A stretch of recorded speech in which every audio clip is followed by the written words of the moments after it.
Let's start on character number 4. I mean, not that we can't talk about this other stuff here. Mayflies and such, springtime. It's in the air.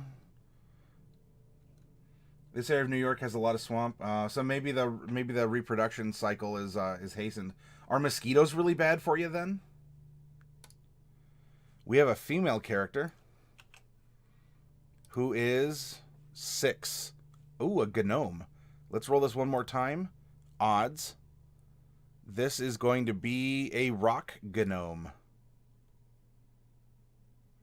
Oh, you know what? This is the standard. Prepared standard. Do I have the prepared revamped? There we go. Female rock gnome.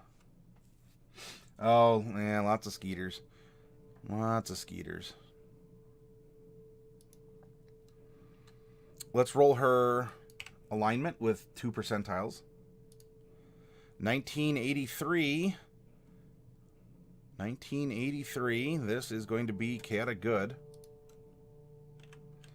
By the way, her size will be small. S-M-O-L, small. She's not evil. We don't have to worry about that. Let's find out the level we're going to generate her at. Percentile roll. 1. We rolled a 1, so she's going to be level 4 since that's our minimum. Well, we'll get there soon, Bubonic. Let's see now if she's going to take a stat bump or if we're going to give her a feat. 15, she's going to take the stat bump. Next up, let's go into her background. That's a 13-sided die. 3. Ooh, a criminal or a spy. Interesting, interesting.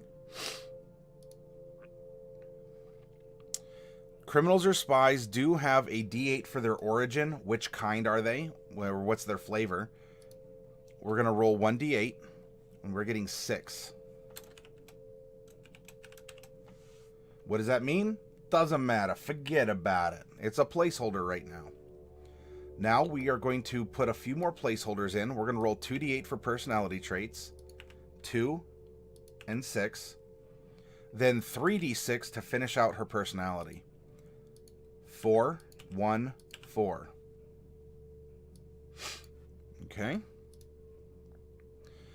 Now we'll see if Bubonic gets his wish. He's hoping for a wizard or a fighter or a rogue. We'll see. You ready? We're going to hit that golden button. We're going to roll that D12 and find out what it'll be. Here, I'll even scoot over. My hat's blocking it. Dragon Turtle, hello. Oh, pre-gaming it a little early. Welcome, Dragon Turtle. By the way, for all of you here, Dragon Turtle Games is going to be a guest on the show in an hour or so. And not that we can't, we can still talk, or we can bring up subjects, Dragon Turtle, but I mean having voice interaction and more of an interview / presentation for the things that we wanted to go over together. But hey, in the meantime, if you do have other questions or things you want to ask Dragon Turtle Games, go ahead and do so right over here. Yep, he will be our guest, Bubonic. All right, here we go. The class of our rock gnome is 2, a bard.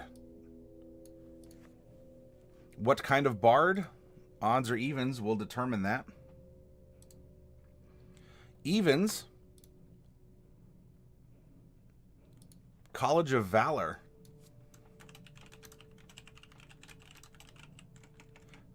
College of Valor. That is a completely different type of bard, I'm sure. The College of Valor. Oh, the things you could learn there, huh? All right. Let's go down now and add some physical dimensions to our character. Yeah, you're early. Your daughter woke up for a night feed, and it would have been silly to go back to sleep, only to wake her up. Oh, that's fine. I understand, and you know what? We'll give you. Look, you came in early on the character creation process. Maybe we can, get some juices flowing up here and some ideas, and get you really buzzed and ready. And Bubonic One does not like bards. All right, we need to make a gnome and give her height 2'11", and we're going to add 2d4 inches. We're going to add 6 inches, so she is going to be 3'5". We're going to take the same 6, multiply it by 1 pound over here, and add it to 35.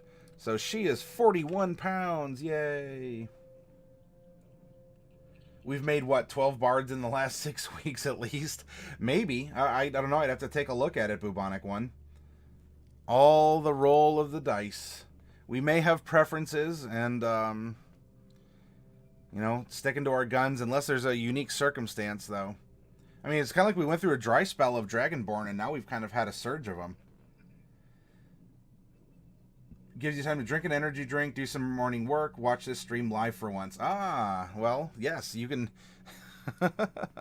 you can make sure you didn't sign a devil's deal with me, Dragon Turtle. Which, by the way... Oh, hey, Plunder Loot, good to see you. Which, by the way, Dragon, if you need to DM me over anything, or, you know, a link, or a PDF or something, make sure to, you know, pop one over on Discord or something along those lines. And again, if you need me to, like, if you need to do, like, a non-disclosure agreement or something, I'll be happy to do that. Okay, how old is she? Let's roll the percentile dice and find out. Not all characters can be young and beautiful. All right, 62. She is a middle-aged rock gnome. That's column 4. So here's column 4. Well, all right, you got to... there we go. Here's column 4. Let's see where it intersects with gnomes. Okay, she is between 201 and 285 years old. That means we're going to roll an 85-sided die. 16. She is middle-aged at 216 years old. Plunder look kind of meh. Gonna take a while to get back. Yeah, well, you know what, Plunder? Despite the circumstances that you have been going through, I have appreciated that you've still been a part of the community. You've been chatting. You've been active on Discord. Okay, Tin Cat, no problem. Lurk away. Have fun. You know, especially if you're at work and you're closing stuff up or whatever. But yeah, Plunder Loot. As much as we can, we are, you know, we're here for you, bro. Bubonic One, don't drink energy drinks. That stuff can kill you. It can kill me if I drink it. Spikes my blood pressure 20 to 30%, and my blood pressure is only okay. Oh, gotcha, Bubonic. Shouldn't she be 217? Well, if you look at it, it starts at 201, right? So we have 201, 2, 3, 4, 5, 6, 7, 8, 9, 10, 11, 12, 13, 14, 15, 16. And we rolled a 16. I get what you're saying, Scratchin', because I catch myself doing that time and again. You know, but we're counting the first number as number 1. So 201 is 1. No, oh yeah, that's because that's not indicated, and I catch myself doing that too, Scratchin'. We're good. So you look and you do a double take, you're like, wait a minute, shouldn't it be? I get where you're going, or where you're coming from with that. All right, and by the way, thank you for speaking up, because, hey, I make mistakes sometimes. I may say something incorrectly, or I may miss a mechanic, and I do have to rely on you all out there in the audience, so Scratchin', Bubonic, Tin Cat, Plunder Loot, Dragon Turtle, Dark Wolf, in order to step up and be like, that should be this. Oh, gotcha, all right. So, thank you, Scratchin'. We do not need the random number generator anymore. We have our placeholders. Now we cast our bones into the augury. Let's read the bones and figure out the fortune of this character. We are going to begin with her background. These are listed alphabetically in Chapter 4, and we're going to go to C for criminal. Here we go. I'll find out as soon as tomorrow or latest early next week. Oh, well, that would be that'd be something else. Was it someone? Was it one of you in chat in Discord that was telling some D&D jokes? Or no, I'm sorry, it wasn't. There was a joke about why do werebats Why do werebats have a fear of flying? Because every cloud has a silver lining. Hey.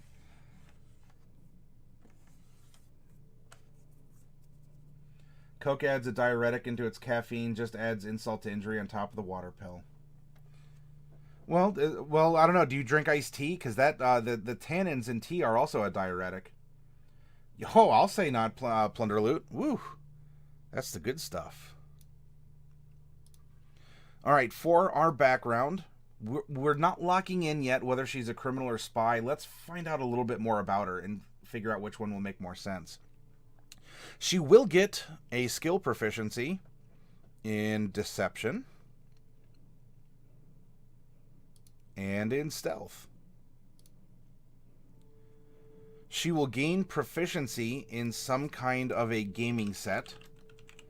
Cards, dice, chess, dragon chess, 3 dragon ante. Anything else that we want to come up with? Does she play Gwent? Does she play Gwent? Oh, and thieves' tools. She will also receive a little bit of equipment. A crowbar.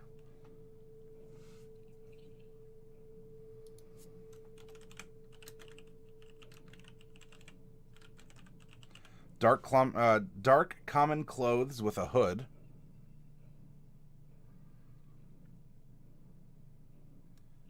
A belt pouch. And 15 gold. I should add that just because you have the criminal or spy background doesn't make you a bad person. It simply means you're willing to have friends in low places. You know where to go to get information, even if it's the seedy part of town, or you might know someone who is an active thief, or even worse, and you say, "Look, I'm here to talk to you. I'll pay for information," or "Look, you're my old high school buddy. I won't turn you in, but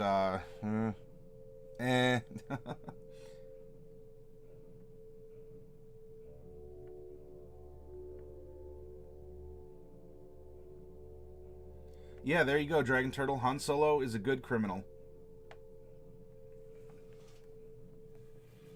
And yeah, and spies don't have to be murderous, sneaks or, that kind of a thing. You can have someone working on behalf of a government agent. You have a license to kill, so to speak. We'll see what she gets into. She is chaotic good. All right, her criminal specialty is number 6. Ooh, she is a hired killer, actually.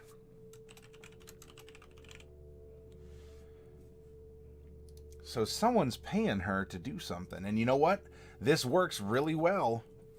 We can get rid of this. No. We have a privateer.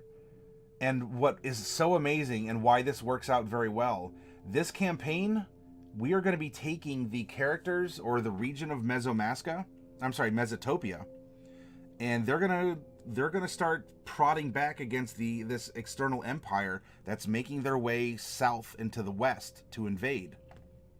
So we have someone who's hired on as a privateer. Maybe we have someone who's been hired, kind of like I'd say a bounty hunter, but this is, you have a license to hunt Imperials.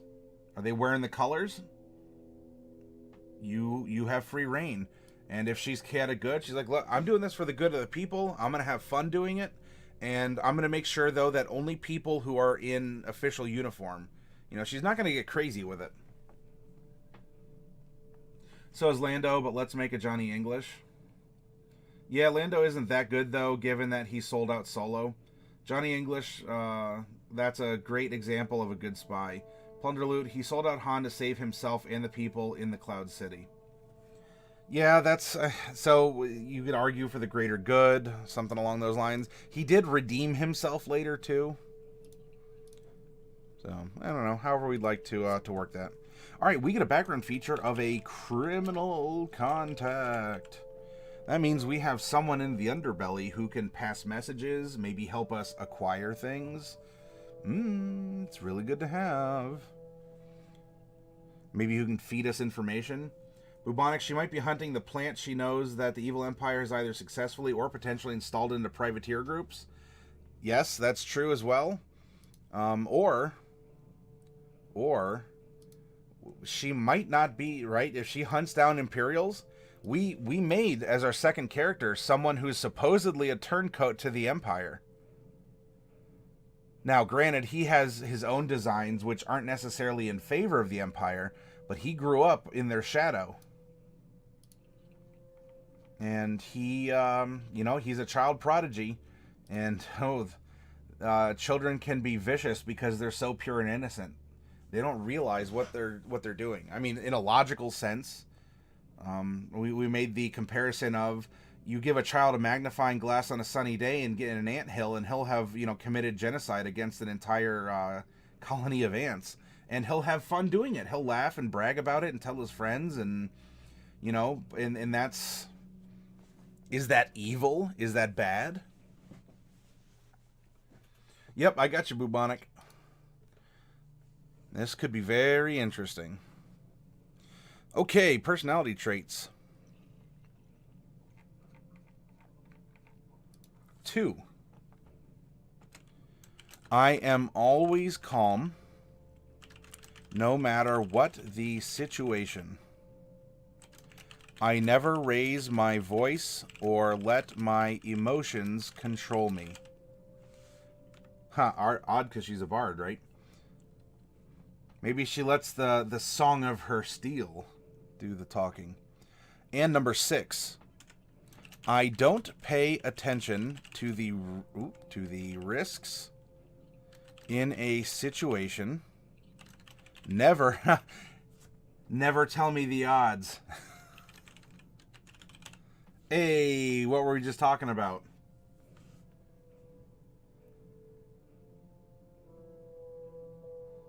You know what? I do actually have, I believe I have somewhere a, like a plushy devil fruit. It might be at the store. Her ideal is number 4. Greed. I will do whatever it takes to become wealthy. This indicates this is an evil ideal, and I think it could more easily fall in that route. Though, just because this is an evil ideal doesn't mean she is an overly evil character. An ideal does not define that. She can make money in a lot of different ways. In fact, going out and hunting people for a living, well, if you're going to get an unlimited supply of people to hunt here soon, she's taking the opportunity. Dragon Turtles. Looks like the guys over at WotC had the same Han Solo conversation during the development. Yeah, there you go. You caught on to it.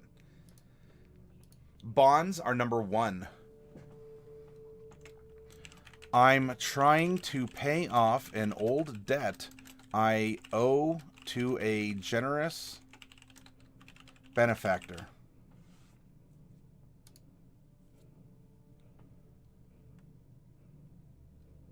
Lastly, her flaw, because we are all flawed creatures, is number 4.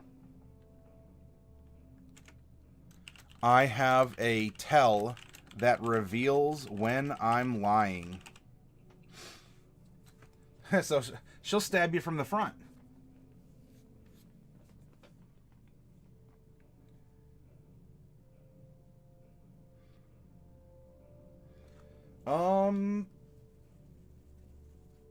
Maybe not.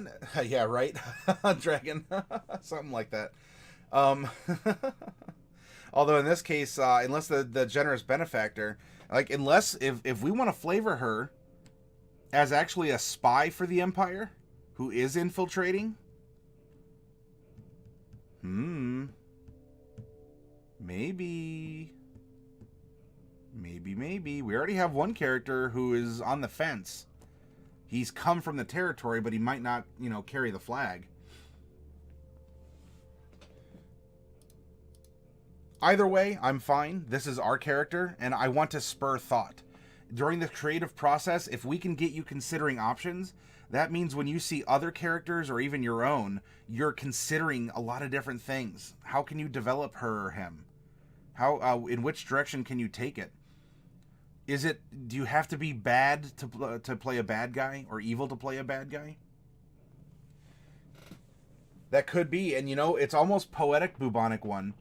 I'll bring it up during the break, but when we made our Thugs and Kisses campaign, we said that, honestly, everyone there was probably from Mesotopia, but they were probably paid off by, by people in the Empire to spy, and because the whole point of the campaign was to go around and politic and rub elbows, and that was to gauge, how ready Mesotopia could have been to be, ripe for the picking. And now we finished 6 levels of in Mesotopia campaigning. Now we might actually have a party of a mixed group. Possibly Dark Wolf. I think that would be a fun game too, Plunder Loot. Okay, we have finished her background information. It is now time to explore who she is as a Gnome.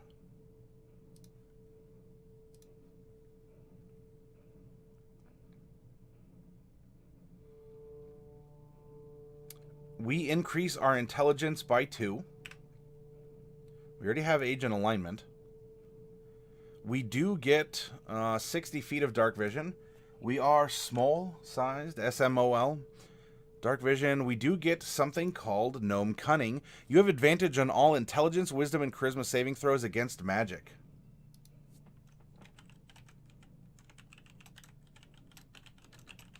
There we go. Languages, we are going to get Common and Gnomish. Then as a Rock Gnome, and this is interesting, like either we go criminal or spy. You know how spies have little gadgets and whatnot? Rock Gnomes get to make those as part of them being a Rock Gnome.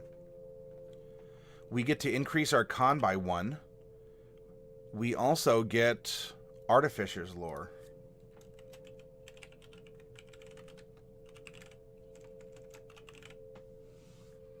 As well as Tinker,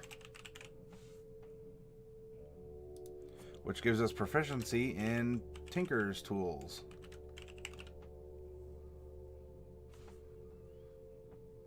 And we can have 3 different devices. Now, whether or not we flesh them out, we can leave those there as to slot them. You know, do we want to give her a little fire starter? Do we want to give her a little music box? Do we want to give her a little, kind of like a little clockwork toy? Your DM can be generous or harsh with these. It's going to be up to him or her. It doesn't hurt to read the different things that are available, or even take inspiration from some pictures or whatnot, and make proposals. Can I do this? Can I make a trap out of my Tinker toys of some way? Of some kind? Okay, that is her as a Gnome. Now let's go to her as a Bard.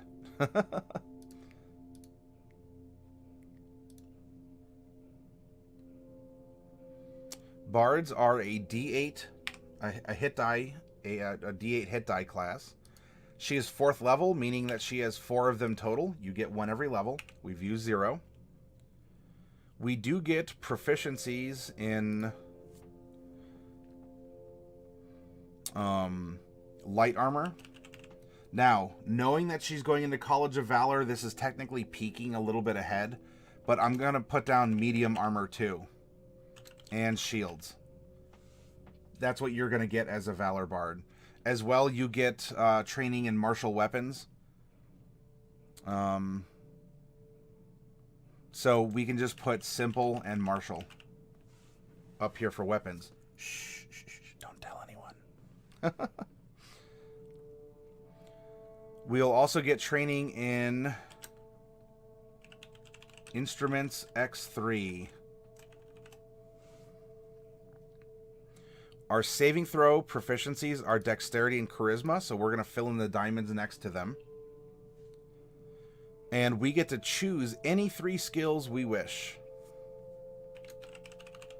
I'm going to put a little note down there, and we can come back to that shortly. Spellcasting, we're not going to worry about spellcasting right now. We'll do that later after we get our charisma modifier. We will get Bardic Inspiration. On this modified sheet, it's great. They have this second column for things like sorcery points, key points. If you're a battle master, you can put those down here. And we'll get to fill these in, once we get our charisma modifier.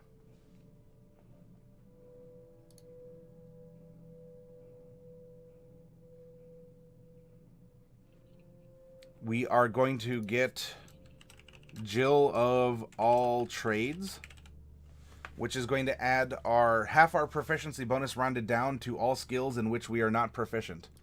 Our proficiency bonus is 2, so there you go, an extra 1. We will also get Song of Rest, and that is going to be at the D6 level. Meaning when we're breaking as a party to sit down and heal up using our hit dice, we can recover a little bit more because of the soothing words of our bard. At 3rd level, we're going to choose our Bardic College, and we will do so. And at 4th, we're going to take our ASI, Ability Score Improvement, or a stat bump. That's +2 to 1 ability, or +1 to 2 abilities.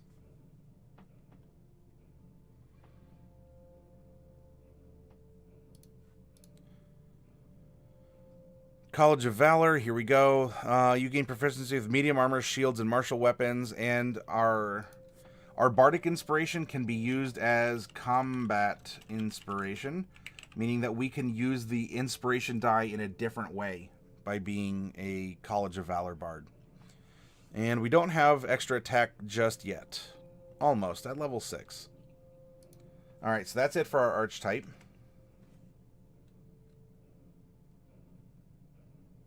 You know what? We're just, we're humming along here. Okay, let's make some determinations. If we're talking about do we want her to be a criminal? Like, have criminal contacts? She is a part of the underworld in that way. She rubs elbows, with people in low places. And then that's just not a short joke either. Or do we want her to be a spy? In either case, do we want to flavor her as someone who is fighting for Mesotopia, as a member of Mesotopia, someone who's actually, if we want to make her a spy for the Empire who's operating in Mesotopia? Which one sounds like a more compelling character? What would you want to play? Don't even think about this. Don't remove yourself from this character. All of you out there, you can attach yourself to this character. Think about her. What type of a character would you want to play in this setup?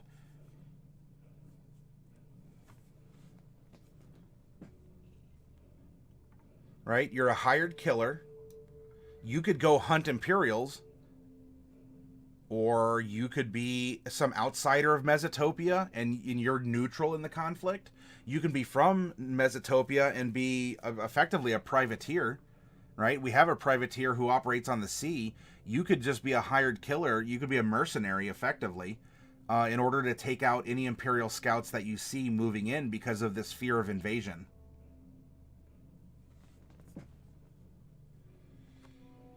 Bubonic one, I'm going to put in these tentatively here. You want to say 12 strength, 13 dex, 10 con, 14 int, a low wisdom, and a high charisma. Okay, I'll leave these up here and we can discuss them. And Bubonic one is thinking about going spy.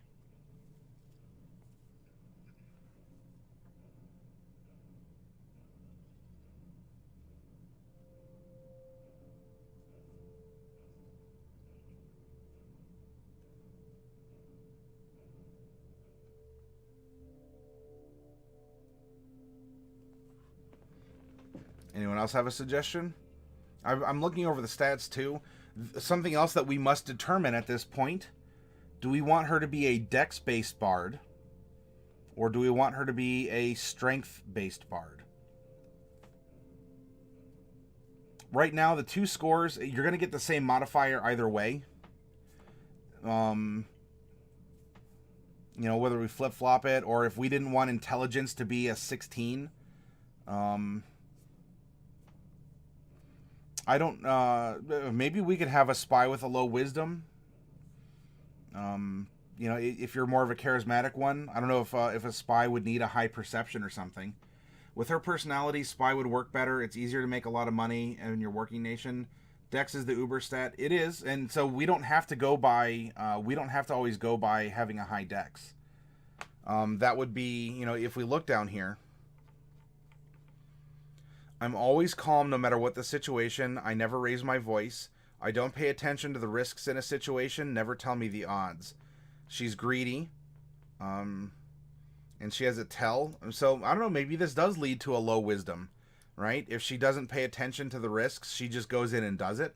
Maybe she's very confident in herself, so she doesn't have to have constant awareness. So she's applying her talents and her time and energy elsewhere.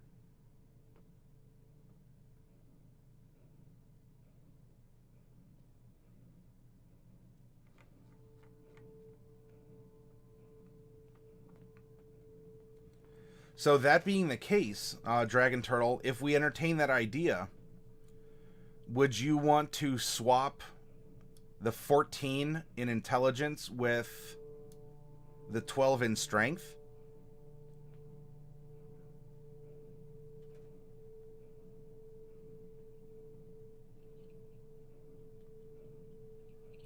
Bubonic one just doesn't want her to be able to hit or dodge, I guess. I'm just kidding, Bubonic.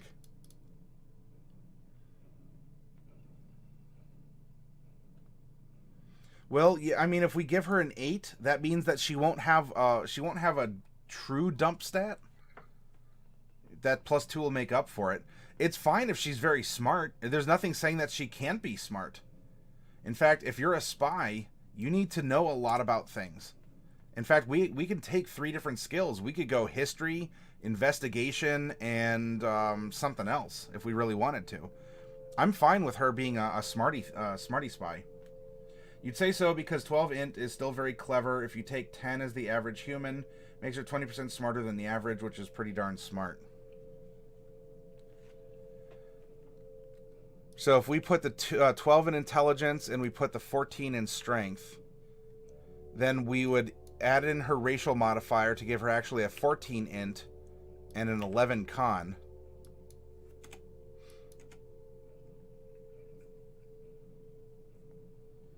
She's a spy who uses Russian stealth. No one can announce your presence if there's no one to announce her presence. I was having some Russian stealth last night in Vampire the Masquerade Bloodlines. Alright, now if we do this, we rolled that she is going to take an ASI. She's going to take her stat bump instead. I think we should go 1 in 2, meaning we can put 1 point in Charisma to a 16, and why don't we give her some bonus hit points? Let's go up to a 12 in Constitution. If we do that, +2, +1, +1, +2, -1, and 3. This is also, you know, I would say Dragon Turtle games, as much as this is seen as an uber stat in 5th edition, Wisdom isn't that far behind. So this is almost a taboo that we did here. You feel like a rebel? Are you feeling wonderful and dirty at the same time? You probably weren't around for it, Dragon Turtle games, but when we were making a College of Valor Bard a couple weeks ago, we gave her a 10 charisma. And I'll tell you, we made her a frontline beat stick for sure. She would go up and she'd wreck face with a weapon, and she could, and then we would give her the spells that don't need attack rolls necessarily. You know, buff spells, things like that that she can do in the downtime. Yeah, so maybe intimidation would be something that she takes. Dragon Turtle, I'll bring her up in a little bit. That way you can take a look at her. Yep, I mean, because if you see this bard rolling up on you with a sword, shield, and and like chainmail or whatever, you're like, oh, okay, this is a fighter. I'm gonna get into a sword fight, and she comes up and she actually starts whipping out some magic. Whether or not it's super powered or not doesn't matter. You're gonna be surprised. She's gonna have some tricks that you're not prepared for if you thought this was just gonna be a sword fight. All right, so we have her abilities. Hey, she's earned her name. Look at that. Yay. Let's calculate a few other things. Let's see. We have, well, she has a Jill of all trades, so we have to be careful here. The saving throw is 2. Athletics is going to be 3, right? She gets half of her proficiency. Oh, we need to give her, we need to give her 3 other skills for being a bard. I think Tin Cat may have been onto something. We could probably do intimidation. And someone else, I think, brought up something. Maybe we actually give her perception so she's halfway decent at it. To look around or to hear, right? If she's sneaking and she wants to hear things. But we have 2 more that we can do. Maybe investigation might be one. So what if we do this? What if we do intimidation, investigation, and perception? What do you think of that?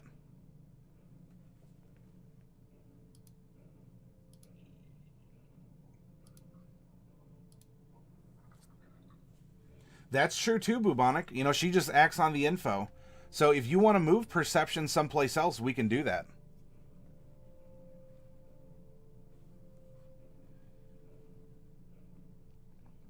So if we remove that, what else? You know, she's strong in intelligence. Do we want to make her, or if she accepts challenges, right? Don't pay attention to the risks. Don't tell her the odds. Does that mean we should give her a physical skill like athletics or acrobatics? That way she can maneuver a little bit better on a battlefield situation or climb to infiltrate someplace. All the Gations, says Tin Cat. Bubonic thinks acrobatics. So acrobatics is being limber. It's climbing through and climbing down. Athletics is more for the Hulk, like the Hulk smash, or rather Hulk push, or climbing up, or things like swimming. So do you want acrobatics, Bubonic, or do you think athletics would be more appropriate for her? Either, I think either could work. Right? There's really no right answer.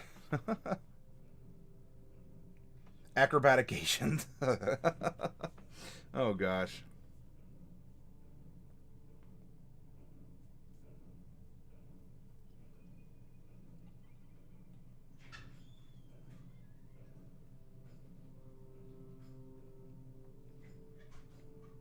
I will put, you know, for now, I will put acrobatics.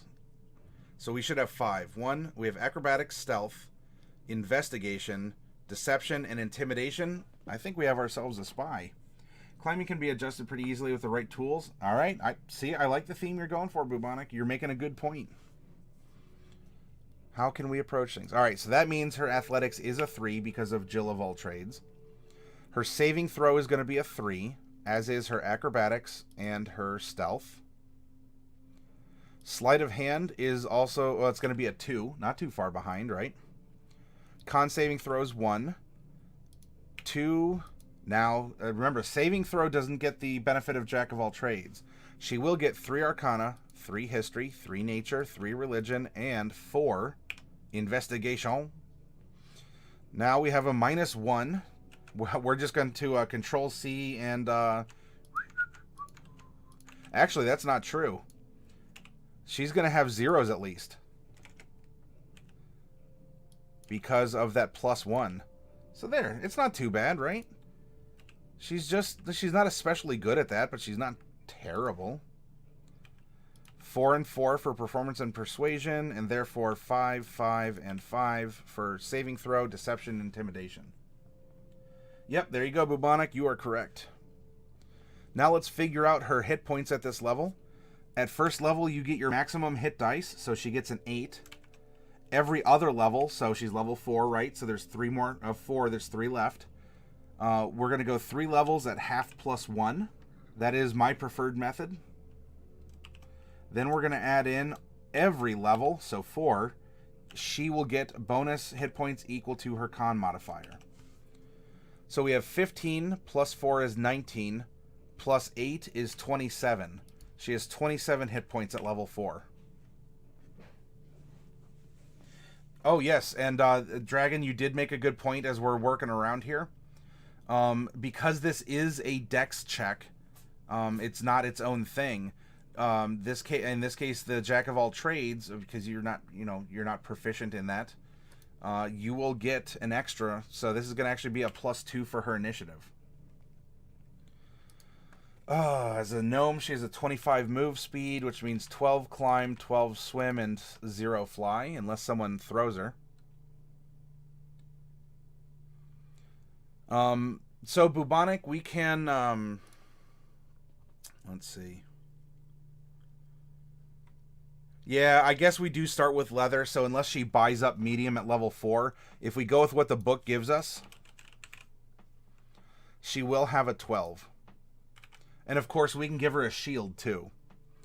Now, that being said, we can give her a longsword.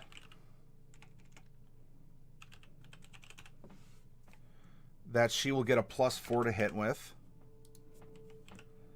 1d8 +2, and this is slashing damage. And in fact, we can make a note over here. 1d10 versatile, if she dual hands it. Next up, a diplomat's pack or an entertainer's, probably the diplomat's pack. A musical instrument of some kind, and a dagger, which you can use strength on. It's just that you have the option to use dex because it is a finesse weapon, but we'll use strength. There we go. Passive perception is going to be 10. Really, the last thing left now is we can give her some spells.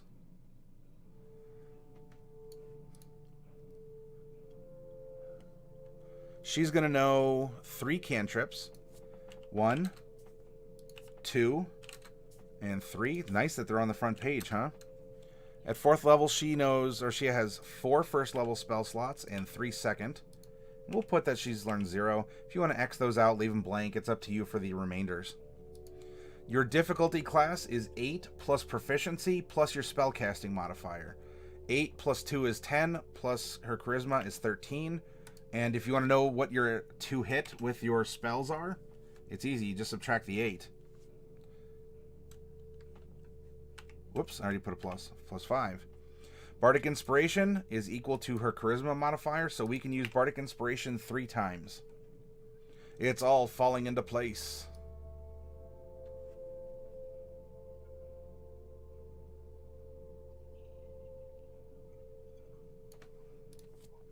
Spellcasting abilities charisma, we had a 13. This was a +5. We have Bardic Inspiration, we can use it 3 times. No scrolls or anything, but that's what this bar over here is for. We're going Bard. We get 3 cantrips.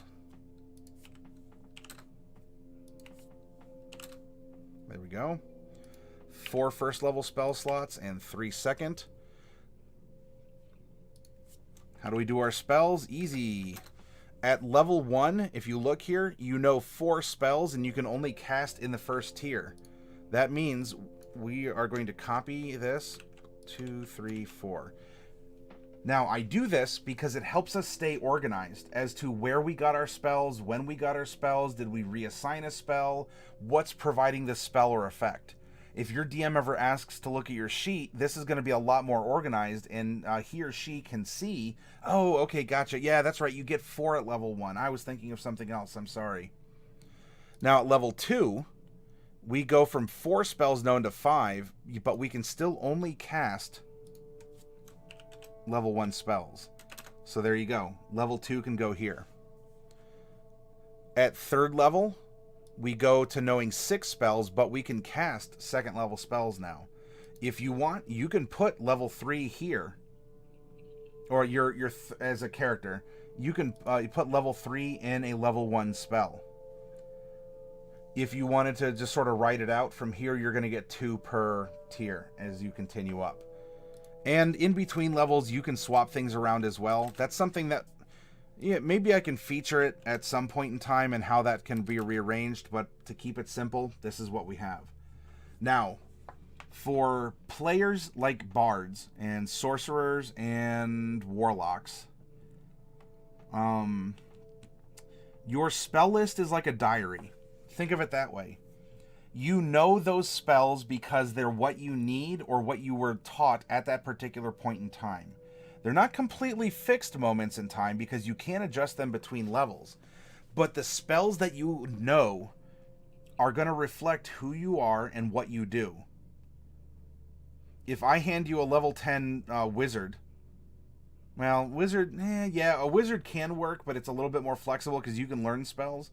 If I were to hand you a level 10 bard, and you look at her or his spell sheet, you can get an idea for the personality of the bard in an optimal situation. I mean, if we want to go into a Karop forum and find out what are the best bard spells because it's the best damage, it has the best effects, we can do that. And that would still, admittedly, that would show that our bard wants to exploit enemy weaknesses. It's still a diary of sorts. So think about that. If you're playing a thematic character, don't always take the fireball. Don't always take, the big flashy spell that everyone knows. Oh yeah, I cast fireball in D&D. That's a staple. I cast magic missile. Think about your character. Why would your character know that spell or use that spell? Bring some flavor and some variety. Because unless you and your DM, like, you realize your DM's trying to kill you, and that's the point, is it's a struggle for survival. You have to min-max damage and knock prone effects and all that. Have fun. Take a variety of spells. How long has it been since you played D&D, and have you ever heard of anyone using, I don't know, some random spell? If you haven't, why don't you be the one to take it? Use it. Think about it creatively, because even if it's mechanically weak, will your party members or your DM piloting the monsters be prepared for this kind of a spell or effect? You could very well be the wild card that at your table that could tip the balance in favor by using a quote-unquote weak spell. Did you know that your heart has various threads that hold it together? Great stress can rip these strands, and if too many of them rip, it can kill you. That is very random, Tin Cat.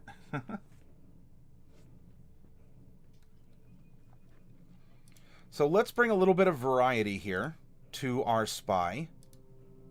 And let's look at our bard spells. She gets 3 cantrips. Now, she has dark vision. She probably wouldn't need to learn any sort of light-producing effects.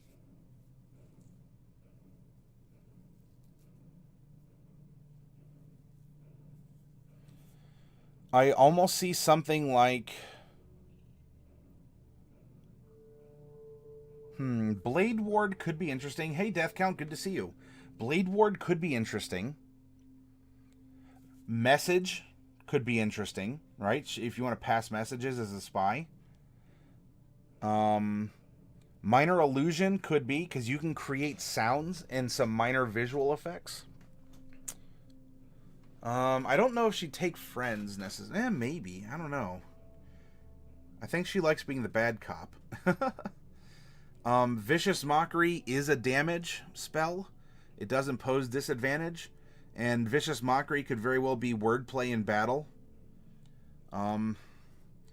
If you think that's meta, I would suggest if you can cast cantrips as a class, have at least one that can deal damage. That way, if you're backed in a corner and you're out of options, do you have to? No, not at all. In fact, think about how you'd play your character differently if you didn't always have an attack spell that you could cast. Would you play your character in a different manner?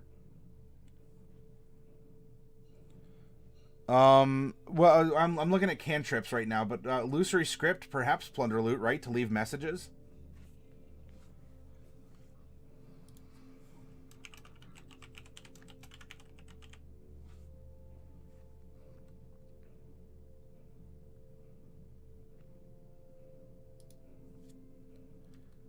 She might go Mage Hand in order to grab things from afar. Message. And Vicious Mockery. So now, as we're going down here, I don't know if she... Prestidigitation might have a use.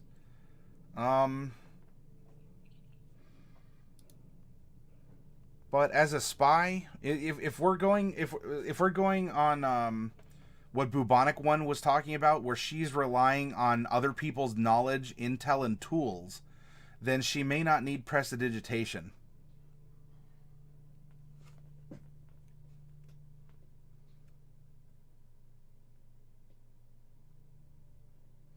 Probably illusory script, disguise self.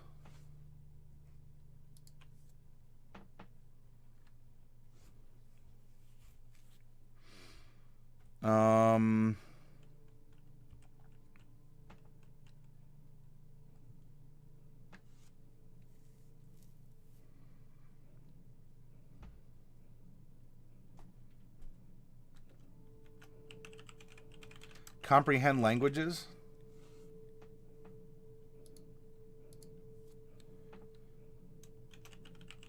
Maybe dissonant whispers. And...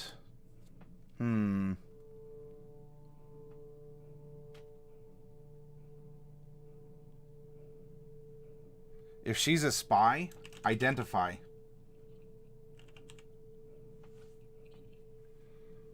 Oh, a YouTube subscriber, Larry Varney.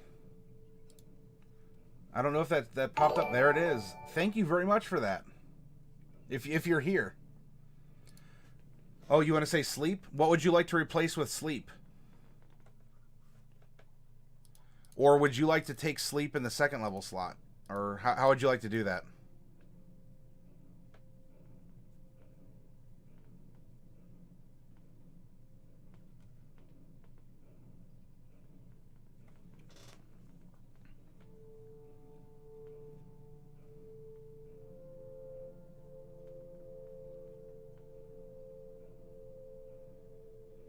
Tasha's is level 1.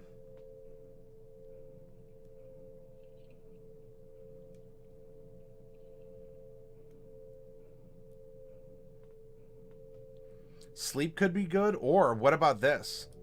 What if we did something like blindness, deafness as level 2? Because that's good against wizards and fighters alike. What if we went blindness, deafness, and detect thoughts?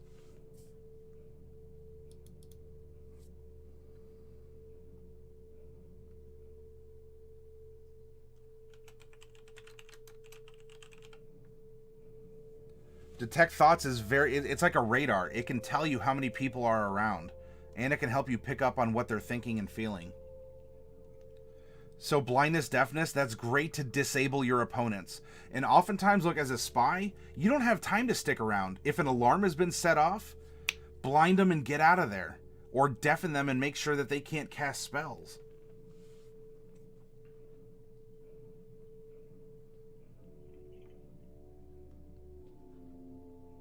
Cool. Well, I think we have a character.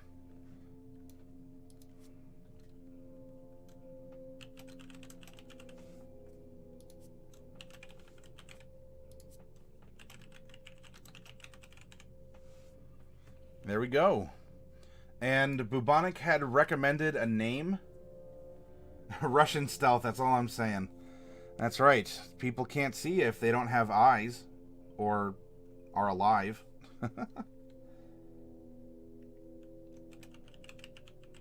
Elirinka Topknoll.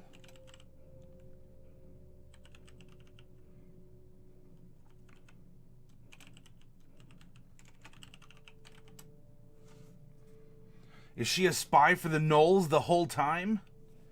Bubonic One, what is this meta? What is this new meta that we're encountering?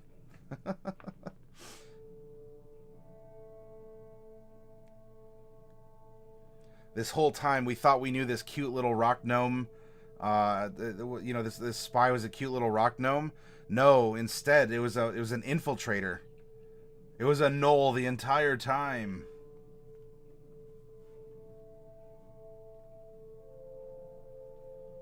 I know what you're talking about, Bubonic One. I'm playing and having fun.